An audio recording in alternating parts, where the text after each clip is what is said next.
Hi, this is Sriparna from Sriparna Cuisine, and today we are going to make a typical signature Bengali dish known as chana dalna or cottage cheese curry. It is a vegetarian dish made without onion and garlic. These are the required ingredients for our recipe. First, we are going to make our homemade chana or paneer. For that, we need to make a mixture of 3 tablespoons of vinegar and 3 tablespoons of water and keep it aside. Now bring to boil 1 liter of milk. I will prefer full fat milk. Then when the milk comes to boil, stir it slowly. At this point we are going to add 3 to 4 teaspoons of the vinegar and water mixture to the milk and then stir slowly. You can see that our milk has already started curdling. Again add 2 to 3 teaspoons of vinegar and water mixture and again stir. My water and cheese or chana is completely separated. Now drain it on a cheesecloth and wash with water to remove the flavor of vinegar. Now hang it for 25 to 30 minutes. This should be the texture of our chana or cheese, which is neither too dry nor too moist. Now mash and knead the chana or the cottage cheese until it's smooth.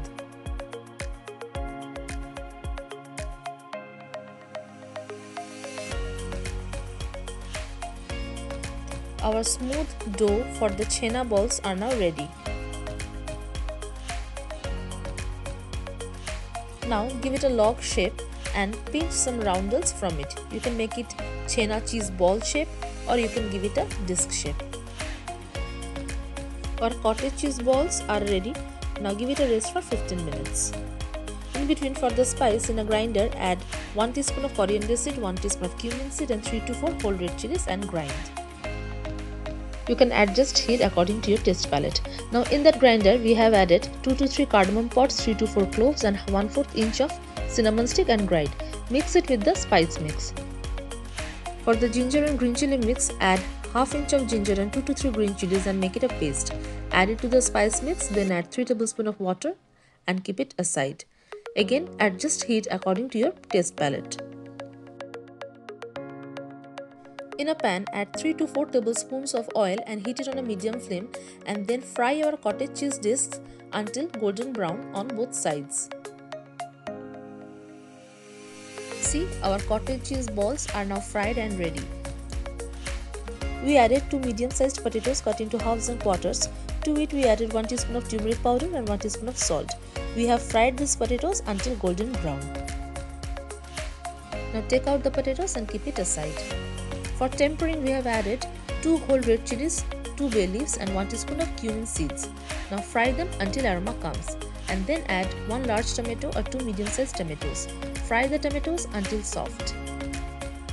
Add salt to taste and 1 teaspoon of turmeric powder and fry. You can see that our tomatoes have now softened. Now add our spice mix and keep on frying until oil separates.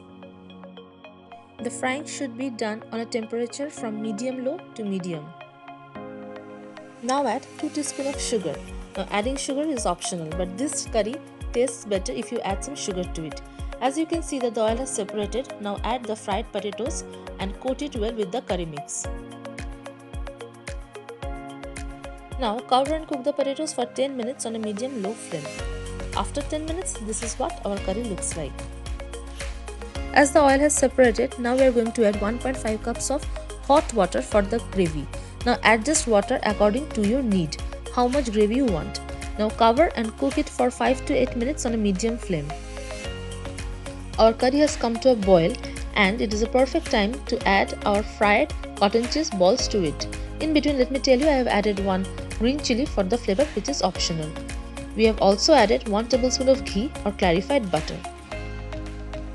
Cover and cook for 5 minutes on a medium flame and our cottage cheese curry is ready. Isn't it looking tempting?